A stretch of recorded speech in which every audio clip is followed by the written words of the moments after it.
Coming up on the Lui Diaz Podcast. Actually, if you want to do anything great, you have to be bad at it first. If you keep doing the same thing that you're already really good at, you're probably not going to actually, grow and develop in the substantial leaps and bounds that you could have if you just took a leap and tried something that you might fail at.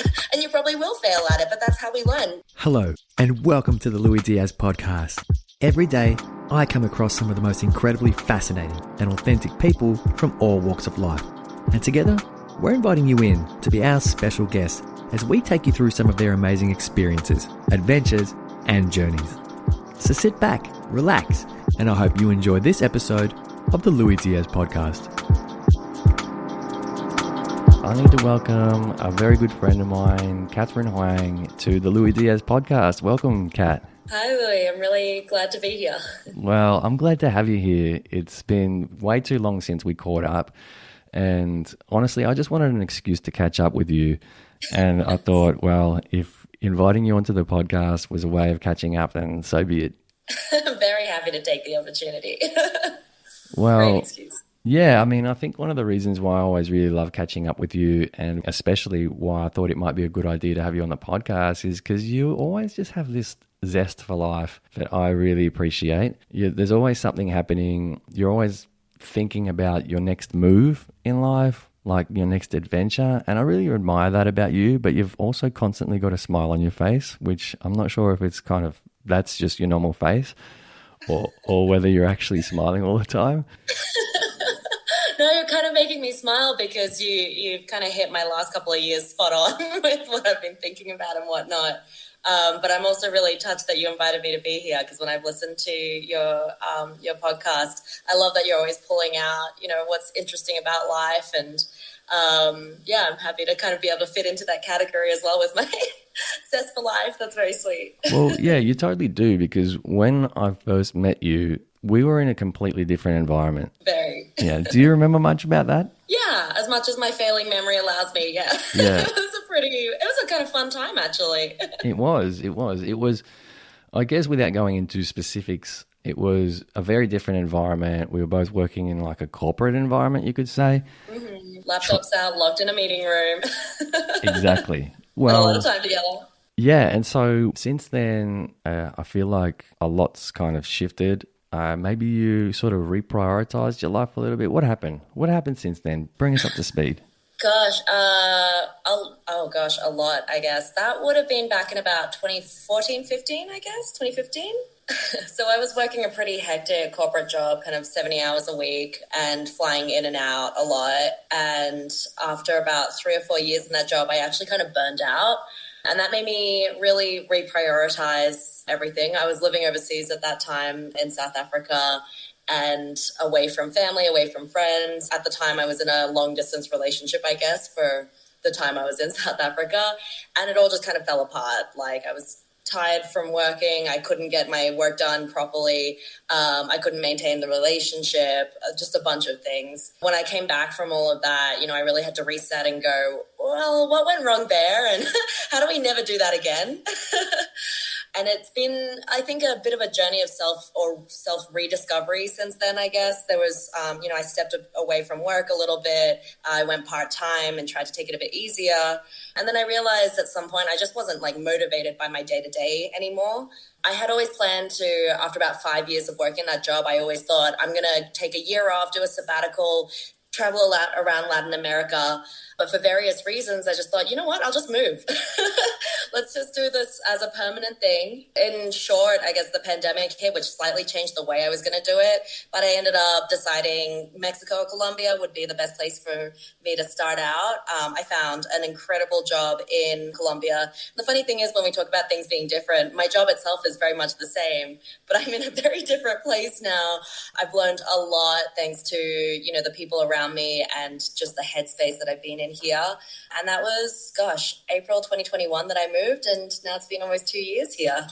Yeah, I feel like you've covered a lot. You've covered different locations. 8 years in 2 minutes. Yeah, exactly. 8 years in 2 minutes. And you've been to South Africa, Central America, you were here in Australia.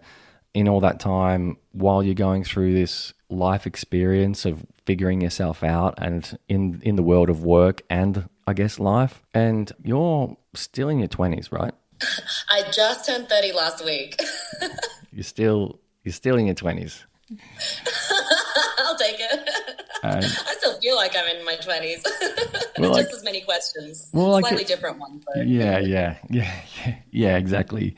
But it wasn't sort of to bring age into the discussion as much, not that really matters, but more for a lot of people, they don't start having or questioning some of their values and some of their priorities in life till a lot later. It takes some people a lot longer to, I guess, get that point where they're burnt out and they've had enough. It feels like you're really quite self-aware, but I also think that you were going at a frenetic pace as well at some point. But through all of that, you've managed to mix in this incredible passion for aerial silks. And I guess as I've been sort of keeping an eye on your journey from, a distance, I've noticed that it's really your passion for the silks as well that's kind of kept you almost motivated and on the straight and narrow at times.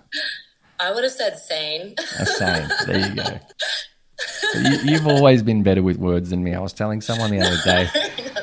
No. It's very much how I think about it. It keeps me sane, and for me, it was a big red flag when I was in the worst of my burnout, and then again later when I was losing motivation for my work, because I would get to my silks class, and normally that's it's almost like meditation for me. You just completely focus on what you're doing. You're enjoying it. You're figuring things out. It's a real challenge. And I would get to these classes and just be like, I can't even concentrate. My head is in other places. And so that's always kind of a really big indicator for me of my head needs to slow down, to stop, to do something different, whatever, but it's not in the right place right now. So it's, something that's always made me happy and kept me sane, really. Yeah, I mean, having a look through your Instagram, watching your journey from the very beginning, you being really candid and open around where you're at with your progress. I don't think I used Instagram the way it was intended. It's not a highlight reel. But here's what I failed on today. I love that. I love that about your feed. It really shows your progress and how passionate you are about silks and how much it is an important part of your life. But I found that really interesting that you said that it's like your meditation, because when people think about meditation, they think about sitting there with their eyes closed, on a chair, with their feet on the ground, taking in deep breaths, and this whole notion around a certain other activity that's certainly not with your feet on the ground, that's probably taking deep breaths for a whole other reason. It's an interesting notion that something else that's not meditation can be your meditation. I mean, what do you mean by that? Definitely. I mean, I kind of think of yoga as a parallel for it as well. A lot of people call yoga like moving meditation. I think aerial is probably a little more distracting because you're mostly trying to make sure, you do the right steps and don't accidentally fall and do something silly like that, or wrap the wrong way and fall out of it, which is something, that I've done. But it's just, I think part of it is the fact that it is a little bit challenging means you have to completely focus on it. You cannot really be distracted. You cannot be kind of multitasking and learning aerial. You're climbing in the air. You're figuring out which parts of your body are moving. I think in contrast to certain sports, it is a whole body thing. You're using your arms and your legs to climb up, to wrap around, to make different shapes. So you're thinking about your entire body, and in that way, I think it has a lot of parallels to yoga. And then the fact that there is just always a new challenge. Like, I've been doing aerials for 7 or 8 years now, I guess, and I never feel like I have capped out on what I can learn. I'm always kind of inspired by new challenges. I feel like I can work on new things all the time, get stronger in different ways. And that's exciting. So when you're sitting there, you're like, I'm focused on this challenge. I'm excited about this challenge. It gives you like a real endorphin rush when you get it right. And even when you don't get it right, it's kind of fun to laugh at yourself a bit, like, as long as you're landing on a nice soft safety mat. It's a bit of a funny experience as well. So, yeah. I mean, did you get into it because you had some kind of background in gymnastics? Because I'm looking at some of these videos and I'm thinking you're either just talented and you've got natural strength, or you're crazy. Sheer persistence. Okay, persistence. The other thing I love about it is I'm really uncoordinated. So, I used to play tennis in primary school because my parents thought that would be a good idea to fix my coordination. And we did this exercise where if you missed the ball, you had to run around the court. I spent the entire hour just running around the court. Like I could not hit that ball. And it's the same with dance. It's the same with anything, just about anything on the ground. But when I was in the air, I think because once you've got the movements in, you look really cool, just about, just about however you do it. So for me, it's been one of the few places where I do feel like I can be coordinated, strong, graceful, and that in turn has kind of inspired me to keep going with it. Yeah. But yeah, definitely no gymnastics background. I've got some like hereditary flexibility, but everything else has just been a lot of persistence, a lot of, I'm going to learn to do this. Honestly, like the photos that I'm looking at right now, it's just like for someone that says that they're not coordinated, it's a triumph that you've been able to get as far as you have. Yeah. Oh, just as an aside, I think it surprises everyone. My teacher back in Australia once taught us a move, and I asked him, what happens if it goes wrong? And he said, just do a forward roll out of it. And I was like, how do you do a forward roll? He laughed at me because that's such a basic like gymnastics move that he just assumed that I was making a joke. I fell out of that, did not do a forward roll, face planted. So he spent a while teaching us how to do forward rolls after that. But yeah, to be very clear, you don't need to be a gymnast, but it is helpful. Yeah, I'm actually surprised that you haven't seriously injured yourself, or have you? Because it's... Yeah, I've actually been off training for the last 6 months. Maybe 4 or 5 months, but it'll be a bit over 6 months by the time I go back in April, because I have had like long-term bursitis in my shoulder, which is just like inflammation from overuse in very short non-medical terms, I guess. And in September last year, I found out that I had a blood clot on that side. So that was a bit of a scary thing. With the bursitis, I'm like, it's fine. I'll keep doing it. I'll just be a little more careful how I do it. With the blood clot, the doctors were like, no, you actually have to stop doing it or risk everything that comes with that. So I have stopped for quite some time, and it was, I don't know, I think I was, at the time, I had been sort of judging someone for having their life super centered around one thing. And then when Ariel was pulled out for me, I was like, oh, I'm that person.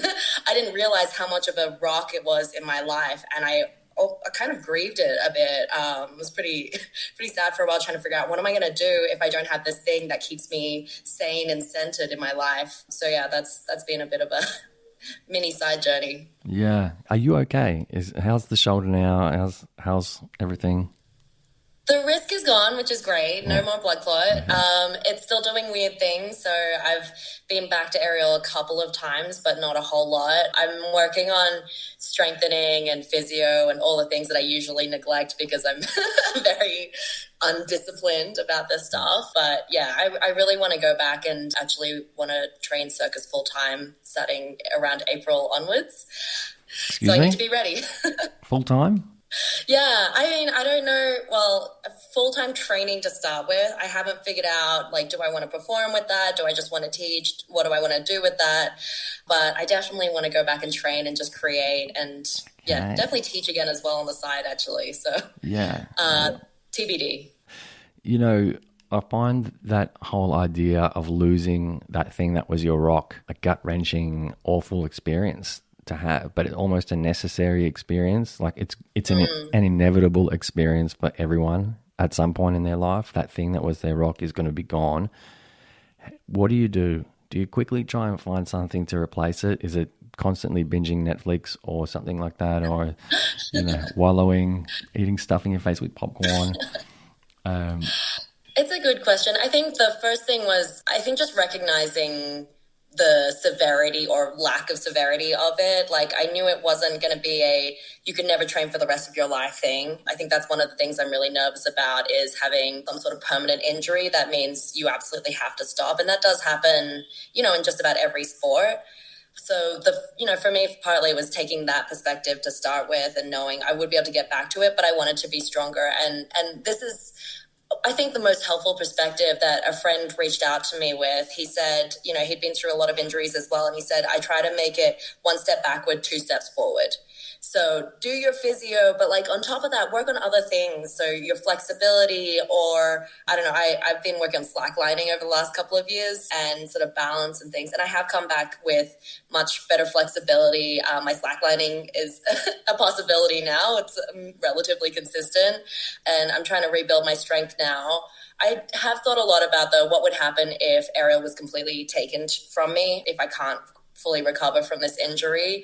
And I think it's finding kind of parallels that are more doable. You know, I know some people who will teach without demonstrating, so they still get to be part of that. And I mean, that's part of my joy as well, is seeing people build their confidence at a personal life level, not just on the silks, but I think it really changes people outside of it. And so just being part of that journey, I think would still be really amazing, and like just sharing the joy of aerial with others in that way. But I would love to, you know, keep doing other things that have felt more challenging for my body. Like I never imagined I could slackline, and I thought you had to be born with the ability to handstand or cartwheel. I didn't know you could maybe learn those things. Yeah, same. You taught me how to skateboard. I didn't think that was a possibility. Well, it was. You did it really easily. I think you did it barefoot as well, which I never recommend. Didn't I? Yeah. But look, yeah, awesome. And there was something else I wanted to touch on, actually. I don't mean to keep sort of chopping and changing the subject because I definitely want to stay on this track.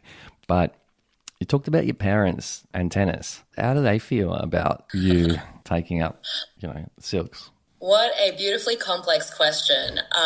So I'm Australian-born Chinese. So my parents are first-generation immigrants to Australia, and they carry a lot of the stereotypes in general. You know, when I was in school, they kind of expected me to be a doctor or a lawyer, and I actually did study a lot. I was a bit of a nerd.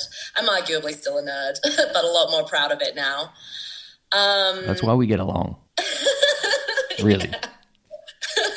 We're diverse. We can't help it. We like to go deep and wide.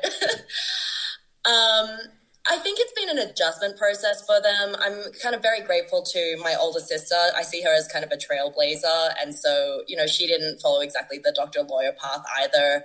And my parents kind of learned to just support the path that their kids were going to take instead of trying to force them down somewhere that they're not going to go anyway. And I think that's kind of how they've seen my life. That said, my parents told me recently they have a doctor that's 55, and that doctor had decided to go to medical school at the age of 40 or something. So I think part of their tranquility is they have a little hope in the back of their brain that I'll go through my circus phase and then still want to be a doctor. They're still planting seeds. Yeah, I see. Yeah. But they're, for the most part, they're pretty supportive. I think, you know, they're constantly asking me to be careful about what I do. I think that they don't fully trust the security of being 10 meters in the air without any safety gear on. But that's probably a very normal parent worry. And for the most part, they know it makes me happy. They've been to some of my shows. And yeah, they're relatively supportive, especially given like the background and the stereotypes that we come from. Well, yeah, it's nice to hear that they're supportive. It sounds like they're still planting seeds around maybe you being a doctor. Maybe they're planting seeds around your tennis career, saying things like, Kat, that one they've given up on. Don't you enjoy running laps? Yeah. Look, I was a runner for a while after that, actually. We just had to find the right way to use that energy. Yeah. Oh, and that's really great. But you also started your silks here in Australia. A bit before even. Yeah, I did an exchange in San Diego when I was in university, and at the time was actually looking for a pole dancing class because I was so inspired by how strong pole dancers are. I don't know if you've ever seen the back of a pole dancer, like the advanced level ones. They are just all muscle. So strong, so impressive. I'm not sure what the right answer is here. I want to say like drop into a class, but maybe don't tell them you're there just to check out people's backs. That Definitely tell them you're there. Don't just be creeping in the corner. What are you talking about? Just do it yourself while you're there, you know, take a class. And I actually had a pole dancing instructor on that podcast, episode 8 with Katie Haddle. Incredible person. And yeah, talked about pole dancing as though it really changed her life. So yeah, I didn't have to attend a class to learn about it. Let's just put it that way. Well, I unfortunately at the time didn't find a pole dancing class, and I think that changed it for me. There's a very good chance that in another universe you would have been talking to me as a pole dancing instructor as well. But I found an aerial silks class instead. I did that for 6 months, and then I was out of Australia for another year after that. And when I got back, I went, I still love this thing. I want to try it. I started classes again, and I haven't stopped since. Yeah, and so now you're in where? Where are you based? I'm in Bogota, Colombia. And so you've been able to take your love for silks around the world with you and find communities that sort of harness that or help support that, which I find really interesting. For me, I just think, oh, it's so cool that you can take this passion with you and that you've just managed to find some people on the other side of the world that are interested in the same thing, like, you know, hanging themselves from a ceiling via some silks. Because I wouldn't have thought that it was that common, which is my point. Yeah, I have noticed since I started it and became aware of it, I think it has become more like, I won't even say mainstream yet, but it has become a lot more prevalent. I think in the same moment that like rock climbing and pole dancing have become more popular as well. I think people have figured out how to make these things more accessible as well. Like they're not just for people who have grown up in circus environments or were gymnasts or dancers of some sort. You know, the way that we taught in my past studio and the way I teach beginners now is for anyone who hasn't had any exercise experience in a long time. So you might not be able to get yourself off the ground, but we're going to get you upside down and you're going to do so much more than you expect. And I think that helps people fall in love with it enough to come back. I've seen the same, like I also used to boulder quite a bit, and the same thing there. Like the bouldering gyms used to be really inaccessible for people who weren't serious climbers.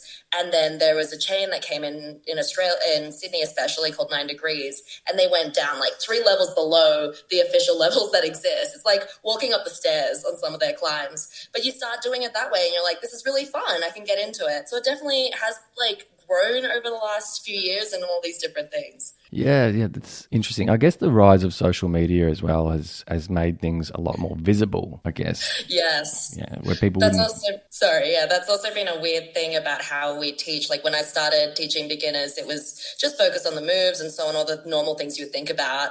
And then a couple of years before the pandemic, I guess, we made more of a social media focus. The studio owner bought tripods so people could just take selfies at any time. And, you know, there was encouragement of like people who were coming in to take a selfie.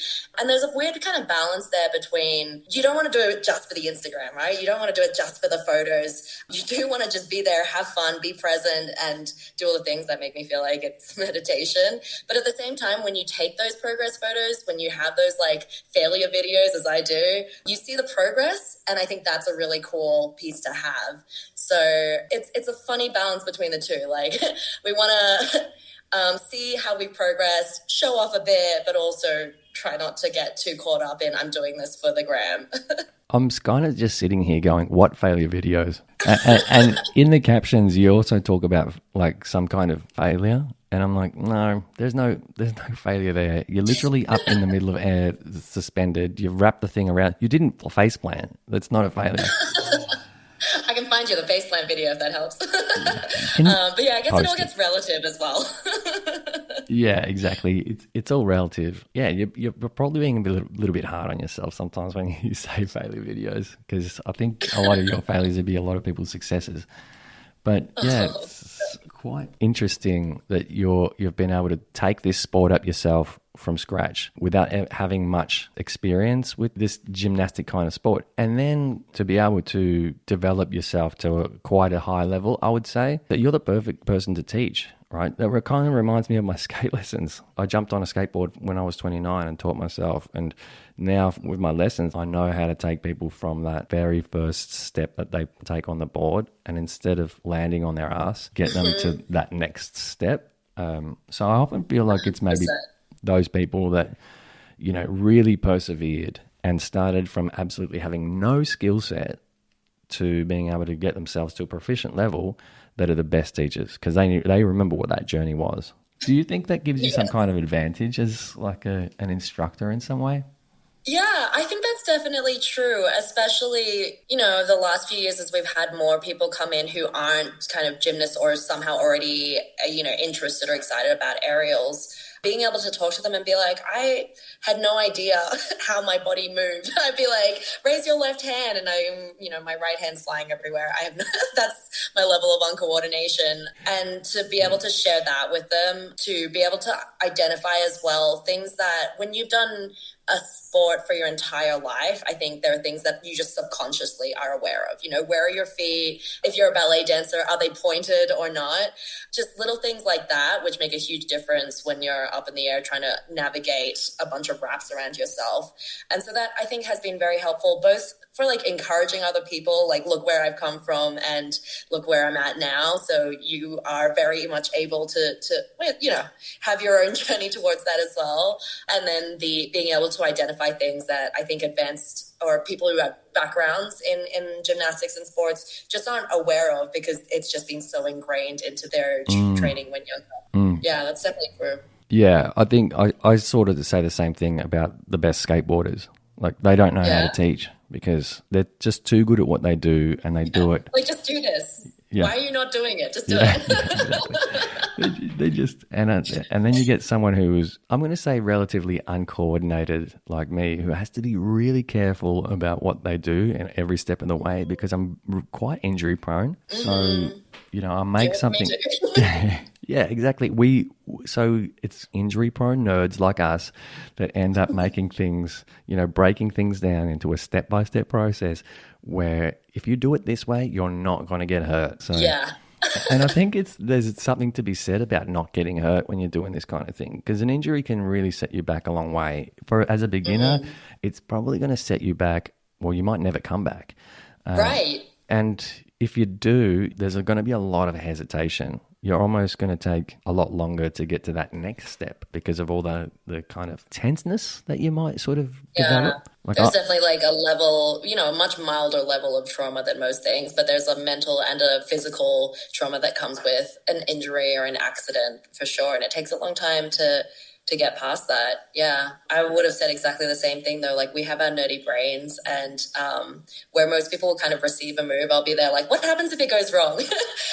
What happens if your foot goes that way? Like, how does this trick actually work? And I need to understand that in detail to feel confident that I'm not going to mess it up. But in turn, it also helps you like explain, oh, okay, when you're teaching someone else, you're missing this angle here, or it's just a little shift in your hips, or just little things like that, from fully understanding with our nerd brains what's going on here. Yeah, it's like, having that capacity to ask questions, but also the courage to actually put yourself in the situation after you've done the math on those.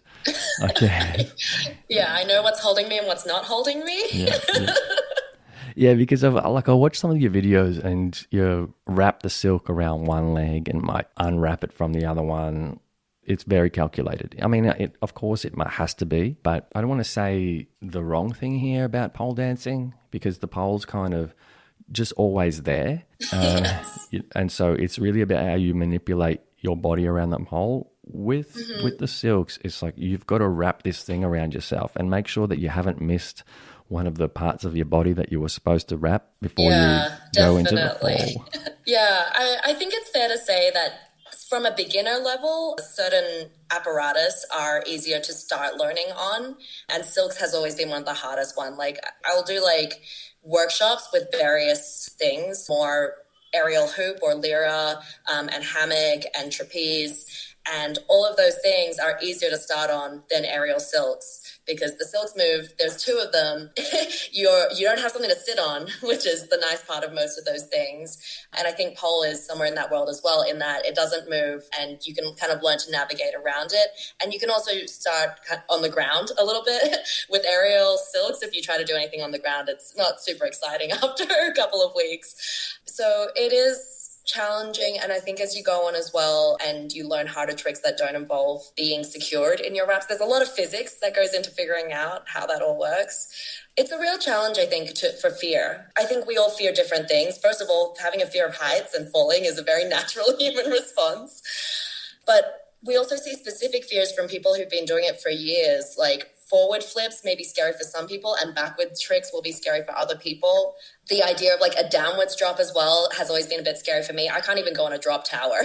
And I mostly do downward drops if I know that I'm like very, very secured by things. Even coming back from my time off last month, I tried to do one of my first forward drops and I was like, I'm not ready for that yet. I need to do some of my other things yet. It was one of, it's an easy drop. You're fully secured, but mentally I'm like, I'm not ready for it. And so, it's a sport that you have to be really conscious about, because if you force yourself mentally to try and push past that fear, that's not always the healthiest response. I probably haven't spoken to anyone that's more conscious than you. You seem to be able to make assessments around how you're feeling in different scenarios and situations, whether it be the world of work or life or relationships or being up suspended in midair, which is, I think, one of your strengths that maybe I'm not sure if you're downplaying it or if you're aware of it, but yeah, you seem to be really conscious of your capability at a certain point in time. Even though you've been able to achieve something else, or that your best is at a higher level, you're not there right now because you're not feeling it. You haven't practiced. You know that you need to go back to step 3 or 2 to get back to step 5, for example, which is unusual. Not a lot of people have that recognition, I'd say. I think that's very kind of you to say, and probably giving me a bit more credit in this scenario, because I think part of it is I've both had time off before and have seen others of my closest group of sort of aerial friends back in Australia. Probably every single one of them has had at least 3 months off at some point. And so we all go through that journey again. There's a frustration of, I can't do the things I used to do. I'm scared to do some of the things I used to do. And there's this journey of like, we just have to ease back into it and be really supportive of ourselves. I think the pandemic was a real experience of that for everyone. Everyone pretty much had to kind of stop and came back afterwards going, I'm scared to do this again. So a part of it comes from just having seen it before and knowing that we have to be kind to ourselves. Otherwise, it's not fun anymore. And it should be something that, that we're there to enjoy as well. And 2, it's pretty much the only way to make yourself want to keep coming back to it as well. Yeah, that whole notion of sort of starting over, having some time off and starting something over and starting at maybe at an easier level. I think a lot of the time we fall into the trap, and when I say we, I'm not talking about you and I, but we as a society can fall into the trap of thinking that life should be linear. There should like these steps. And always towards perfection. Yeah, exactly. And that backward steps are seen as, they're not seen as steps in a positive direction, which I think is one of the things that I've really struggled with a lot in my personal experience, is that whole notion as well, that whole like, oh God, I'm going backwards. You mean I need to go backwards to go forwards? I'm so reluctant when I think of taking a backward step in any direction. Yeah. That I know it's detrimental. Like, I know it's healthy for you to need to start again at another level, yet I'm just so reluctant to do it. I don't know why. Why is that? Yeah. Oh, I feel you so deeply on that, because I feel like over the last couple of years, there's 2 elements of that I feel I've really had to work on. One part, not just about going backwards, but I think just trying to do anything that you feel you're not particularly good at. For me, like in aerials, I've kind of described how I actually enjoy that process, but in the workplace, hate it. Absolutely hate it. I'm a total perfectionist. I cannot stand failure. And that's part of the reason I would keep running myself into the ground, was I'd push everything towards perfection. My boss in my current company has been the biggest game changer on that front, and he's questioned me to say, why are you okay with failing on aerials and you're not okay with failing in the workplace? To me, it's always felt like we have this expectation in work. You're there to get promoted. You're there to move up the ladder, that kind of thing, right? You're in that, coming back to it, the linear path upwards, and it scares me to do anything that looks like I might fall off that ladder. So it's been really cool to work with him to see, actually, if you want to do anything great, you have to be bad at it first. If you keep doing the same thing that you're already really good at, you're probably not going to actually, grow and develop in the substantial leaps and bounds that you could have if you just took a leap and tried something that you might fail at.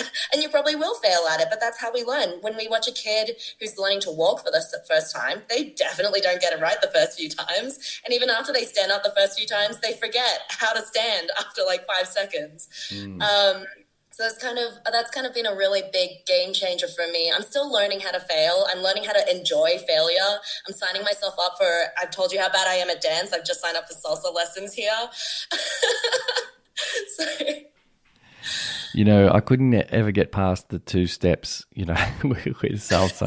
I literally have 2 left feet, so yeah, good luck. You and I could maybe mirror each other.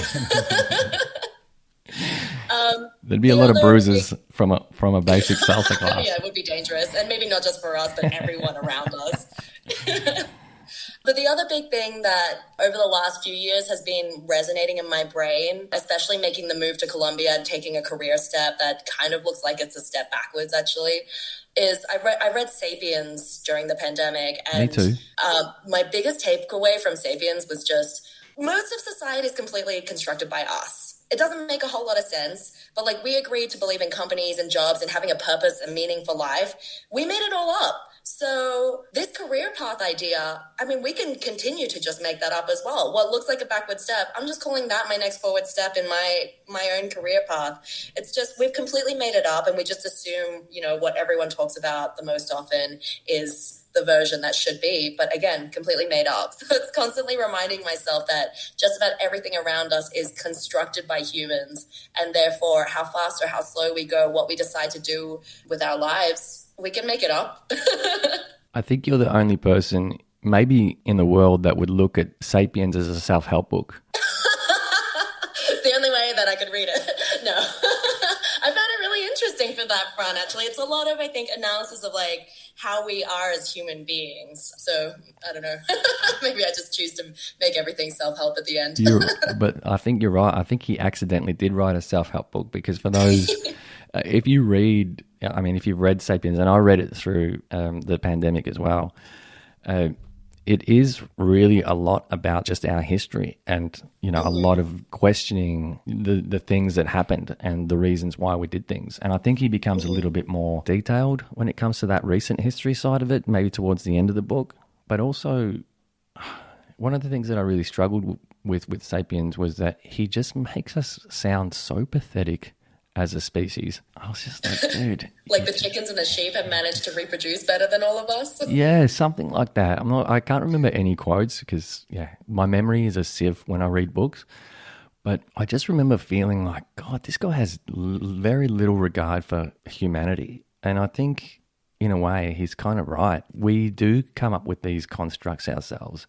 These are all made up things. There is literally no right or wrong. But when you're the one that sees it, you end up being the crazy one in the room. Like you're still likely to be the one that they put in the straitjacket. Yes. Or up in silks. Yeah, actually, now this explains a lot about my idea of sanity, doesn't it? It does. But you're reminding me a lot, actually. There's a concept I heard of a few years ago called optimistic nihilism. Oh, God. And I kind of love it because it's that in a nutshell, right? Like, I'm not really a philosopher, so I might get this meaning wrong, but like nihilism to me is, you know, you believe there's no purpose of life. There's not really much point being here. And the optimistic version of that was like, well, if there's no point, why don't we do whatever we want? You know, make the most of it. We have these positive emotions. Let's do whatever generates those positive emotions, and like not worry too much about the fact that there's no predefined purpose or whatever to our lives or to the universe. So that's something that I like pretty strongly subscribe to. And even though he might be coming off as like humans have made things up and don't really know what they're doing either, and don't really understand what they're doing, I would say, I feel like that's part of his point is like, is society objectively better off than it was a few hundred years ago? Well, in living standards, yes, but like in happiness and anxiety, not so much. So do we really know what we want? I think he has really fair challenges around that. And to me, it says, well, then we should just start listening to what we want. Stop our worrying intuitions, about this elusive purpose in life and just start gunning towards the things that might make us happy. Yeah. And I mean, again, one of the reasons why I wanted to have you on the show is just because you strike me as that kind of person that makes these important life decisions really consciously. You're like, yes, I'm going to move to Central America or South America. I'm going to start doing silks there, work there, take up salsa classes. It's like, it's almost as though you've got no time to waste, although you understand actually the value of time in your life, which I think that that eludes a lot of us. I think I pushed probably a little too hard on that almost at times, but like contradicting what I just said, part of the reason I've made those decisions and continue to try and change what I'm doing is I'm still seeking a version of that purpose in life. And I know that's super contradictory to what I just said, but I think like each individual has things that they just naturally enjoy doing more. And I've met some individuals who find that when they're really young, something they're passionate about and something they can get paid for and something that they can spend their time on, you know, kind of all the pieces of the puzzle fit together. And I've always looked at that like, man, I want that. You know, I want to wake up every day loving what I do, hopefully getting paid for it and living a sustainable lifestyle with it. But I've been looking for that for a long time. And my approach to the last few years after burnout especially has been a trial and error of, you know, would this make me happier? Would that make me happier? Would living in Colombia make me happy? Would working for an awesome education company, would that make me happy? Not only on a long-term basis though, but also on a day-to-day. And so I think I continue to change things up because I haven't quite found that answer yet. That said, like my end hypothesis is like, if none of this works out, I would be so happy to work like a 9-to-5 job that I don't necessarily care about, but that gives me the kind of financial stability and the ability to be where I want to be and make the most of other things that I don't necessarily get paid for, but really enjoy and love. So maybe that's aerial silks as a hobby. Maybe that's just spending time with loved ones. But that's kind of the trial and error I'm going through right now. Try a bunch of different things with how I spend the majority of my time. And if that doesn't work out, I'm going to, you know, find a stable 9-to-5 and spend the rest of my time doing the things that I love. I don't see... Yeah, well, you know, it's funny that you talk about it like that because I'm like, wait, you're not. What, is it possible that you're not happy right now? Like, is that what you're saying? Like, because you seem. A good challenge. Because I am really happy right now. You are exactly here now. It's it. You've achieved it. It's weird. I think it's like the concept of mindfulness in a way has this weird contradiction in it where you're supposed to be like present in the moment and like satisfied with the present, but that doesn't necessarily stop you from planning for the future or thinking about things like that. I guess in the same way, like I'm really happy with where I'm at. I'm satisfied with where I'm at. And part of that is actually because I know I've made decisions to figure out where I'm going next as well. And I'm really happy with like my general situation. I think my push right now to change is because I wake up in the morning for my job and I'm kind of bored. I've hit the learning curve. I still love the people I work with. I love what we do as an end game. So like long term makes me happy. But on a day to day, I'm bored. So I want to change up my day to day. But overall, I'm pretty satisfied with the decisions I made and will be making. Yeah. For me, just listening to you, it feels as though there's like a correlation between the idea of happiness, which is a word that gets thrown around a lot, but that feeling of satisfaction, we'll call it, and growth. So for me, there's like that parallel with you where they're hand in hand. If you feel like you're growing and you're learning something, then you're feeling satisfied. Mm-hmm. And I guess that's one of the reasons why Silks has kept you engaged for so long, because there's just so many steps to it, from being a beginner to being really proficient and maybe doing it professionally. There are so many steps and such a long journey that it's kept you there and you've kept loving it. Yeah, that's such a great call out. I have often debated with people on the nuances of the word happy, and I do feel better talking about, are you satisfied? Are you content with your life and with your decisions? Because I think the maybe purest definition of happiness for me, it is a fleeting thing, you know? It's like right now, talking to you, I'm really happy. I can see that. After this call, I'm going to clean my house. I don't know if I'll be that happy. But I'm also really satisfied as a general underlying feeling. And that, I think Laurie Santos, she has a podcast called The Happiness Lab, is a psychology professor up in the US. She talks about the idea of satisfaction isn't actually happiness. Like when you work really, really hard on something, you're not actually necessarily happy when you're, I don't know, slaving away on an essay or training a new trick that's really hard and you keep face planting or waking up at 7 a.m. to talk to someone in another country. But you can be really satisfied with all of those things because you're pushing yourself to do something that you see the end goal and you love that motivation.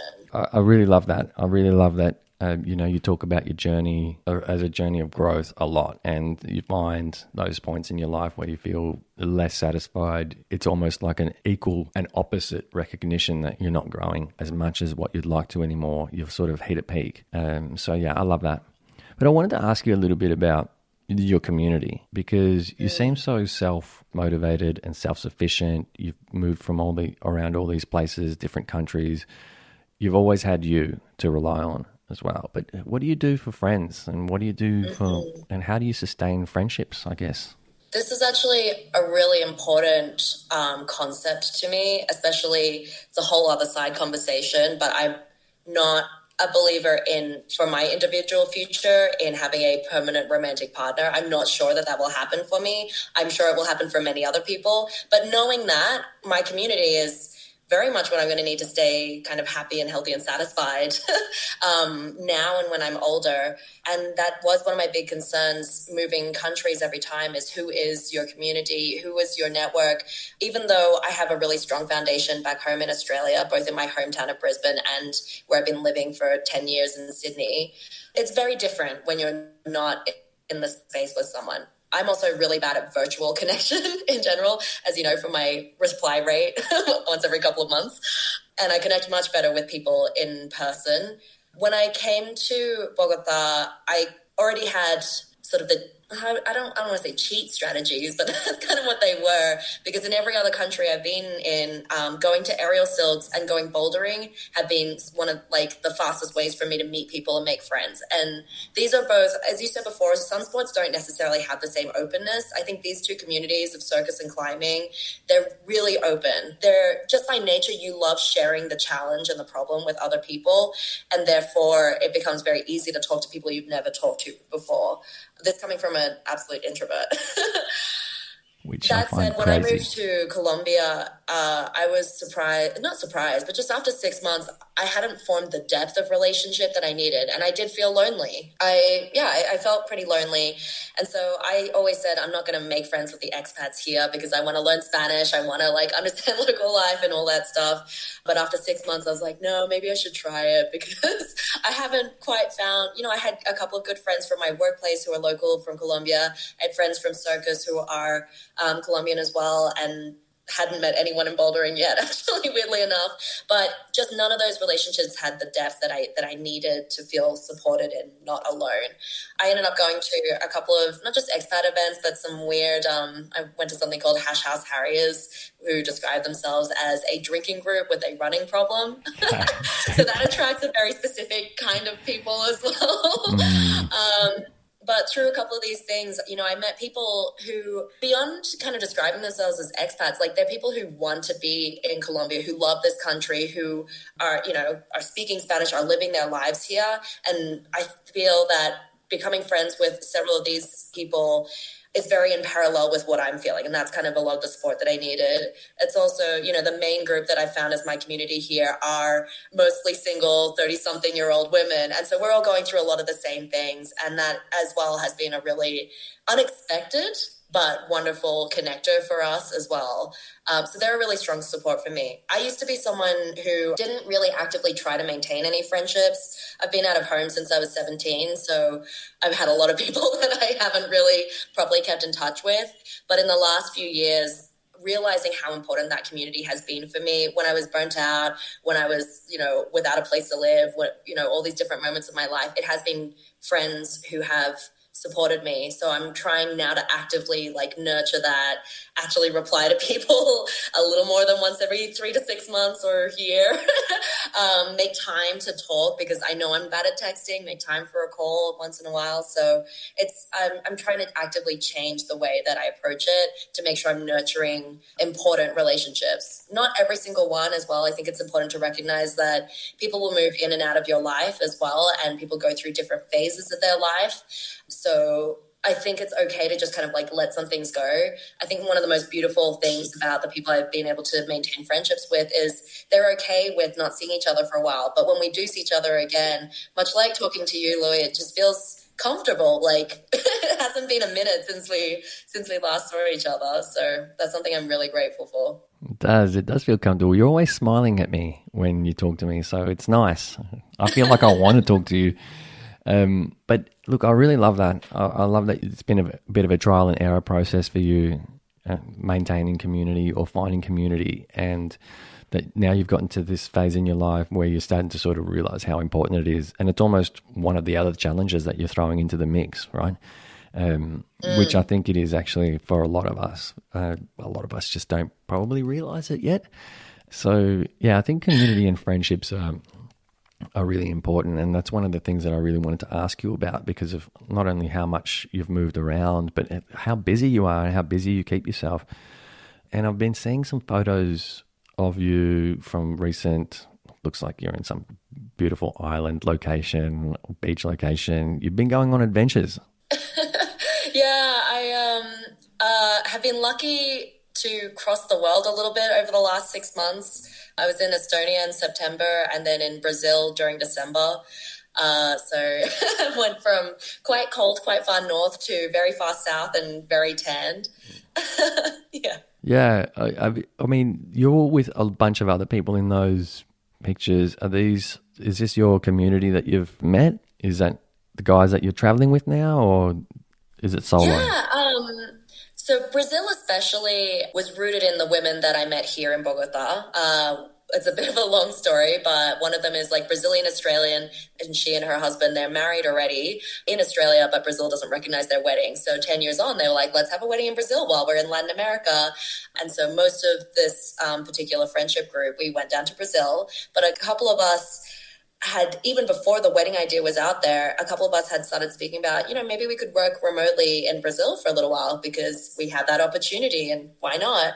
And it all came together really beautifully. I got to spend 2-3 weeks living with 2 women in particular. And even just in that, there was, little bits of growth that we were having as well. I think they're styling me up, helping me grow up into my 30s. And then being at this wedding with this group as well, I don't know, this is a little cheesy, but I had a moment where I looked around at these women who I randomly met only a year ago as well. Most of them I met around December or January. And I just went, these are such beautiful people, like they are very, very different inside and out. And yet they all hold this incredible beauty and, like, I'm getting very cheesy, but a real kind of value to the world, I feel, in both how they are as women and how they are as people, as human beings. They've definitely all sort of taught me a lot. So I'm very grateful to have been able to spend some time with them. I'm just being a little cheesy right now. No, it's beautiful. I mean, how many of us can look at our friends and say such wonderful things about them? I mean, they're obviously people with very strong values. Also people what's funny? Yeah. Sorry to interrupt. No, go. It's funny. When I was 21, 22, I came back from a year of backpacking, and I thought, no one's going to understand the experiences that I've been through. I'm coming back to friends who did not leave the country. We're going to have these basic conversations. It's going to be so superficial. I was really scared of that, but it didn't happen. We would just start having different kinds of conversations. And when we asked different questions to each other, we found a much, much deeper level. And I think that it's very easy to fall, especially with friends that we've had for a long time, into a really superficial level of conversations. What did you do last weekend? How are the kids going? Really superficial kind of stuff. But with any one of those, or most of those people, maybe not every single one, but most of those people, I find just by starting a different conversation and asking a different question, I've been really surprised at the level of depth that we can get to from what is usually a very superficial sort of friendship. Yeah, it's really lovely. It's really nice to hear someone speak about their friendship groups like that, because I think there comes a point in your life where you start to need to cut out the fat from some of your relationships and move into those deeper places where that's where growth is going to occur. Or support. Yeah, support, exactly. But I think, it's really great to get to that point where you understand the value of your friends and what value they bring to your life. Oh, I mean, I'm very much shaped by the people around me. So it's a virtuous cycle, I hope. I mean, that's not to say that I want to have serious conversations all the time or that every friendship is a serious one as well. I think, eventually, like you said, kind of cutting out the fat, I feel, is also figuring out who are the fun friends that I hang out with whenever I really need a drink and I want to go and have some fun and have a big night out. And then who are the friends that I sit down with and have a big D&M. And it's really nice when they're the same friends. But you can be specific about having a few different ones in there as well. But you start to cut out some of the ones where it's we only have superficial conversations, and I can watch TV if I wanted to see a version of someone else's life. So. Yeah, exactly. It's really funny. You've always struck me as someone that wants to have people that add value into their life from not only from, I guess, a deep and meaningful perspective, but also a fun perspective as well. You've always seemed like a really fun, outgoing person to me. You describe yourself as an introvert during this chat, and I'm like, that's not you. You're not an introvert, are you? Have you been? Or maybe it's just when two introverts unite, it becomes this kind of extroverted experience for the both of us. I really love that. And someone who joins a drinking group with a running problem, it strikes me as the kind of person that likes to have a good time. Hey, introverts doesn't mean we're not fun. We need a longer break afterwards. It's not just the hangover that keeps us in bed afterwards. Yeah. Social tiredness.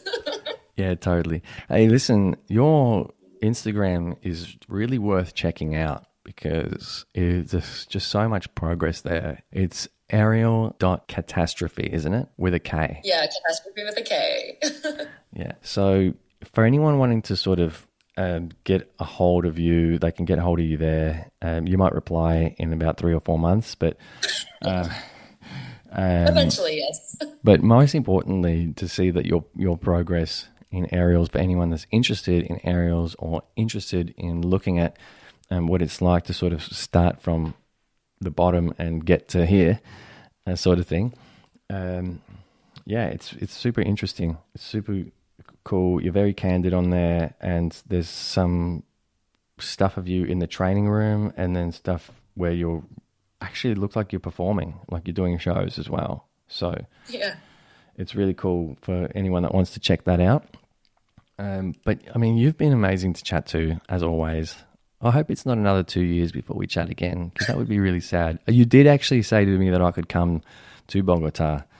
And I'm waiting. Stay. This big space here is waiting for you. Yeah. And I am going to take you up on that at some point. So be ready. I'm ready and I'm excited. And in my newfound working on community, I definitely plan for it to be less than 2 years before we're talking to each other on a call again.